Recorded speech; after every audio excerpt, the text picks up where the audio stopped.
Max got out of her pickup. The cool night air flat and dead against her skin and in her nose and mouth as she started walking across the cracked and worn road surface. In this part of the city, there were no little bits of magic here and there to keep the air fresh and the buildings clean, despite traffic passing by. This was the Barrows, where the residents were more concerned with putting food on the table and keeping the lights on than such luxuries as clean windows. The buildings around here were squat and square, made for function, with no attempt to also make them beautiful. A few of them had boarded-up doors and windows, suggesting that they were empty. Districts like this were common working arenas for Max and the rest of the Marshal's service, and the lack of magic in the air was more reassuring than anything else.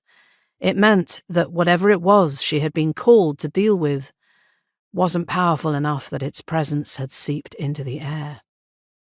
She kept going, wondering what had panicked the city police so much they needed to call in a marshal. She spared a moment to wish that the police had chosen another night to summon help, as she'd spent most of her day using her limited magic to reset the protective wards around her own home, and now had a mild headache, along with the phantom taste of stale beer in her mouth. She didn't know why overuse of magic should leave her with a hangover that tasted like old beer, but it did. She'd been looking forward to a quiet evening to rest and recover from the magic use, but part of the job was being available to be called in even on her days off, so she had answered the phone and brought herself here to see what was needed.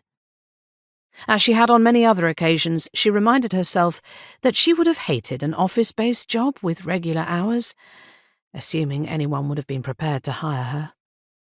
A marshal's work was varied, interesting, and had a clear purpose, all of which she liked more than she disliked the irregular hours.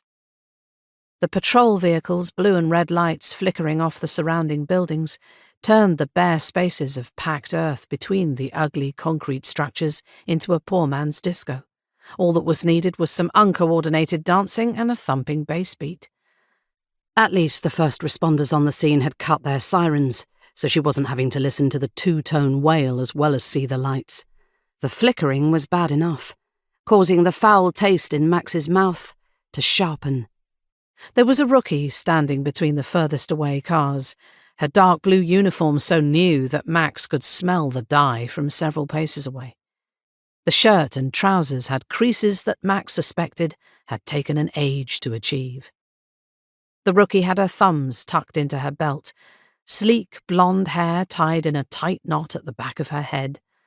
Even in the unflattering, ever-changing light, she looked pale, as if she might be sick. "Can you turn the lights off?" Max asked as she reached the rookie. "I think everyone knows we're here now." The straight, wide length of the street might be deserted, but she would bet good money that there were eyes watching them from the windows of the occupied buildings around them. Police were a reasonably common sight in the poorer quarters of the city like this one, but on a night like this, when the city's communication network was still being repaired after the storm that had blasted through the city the day before, watching the police do their work was a cheap form of entertainment.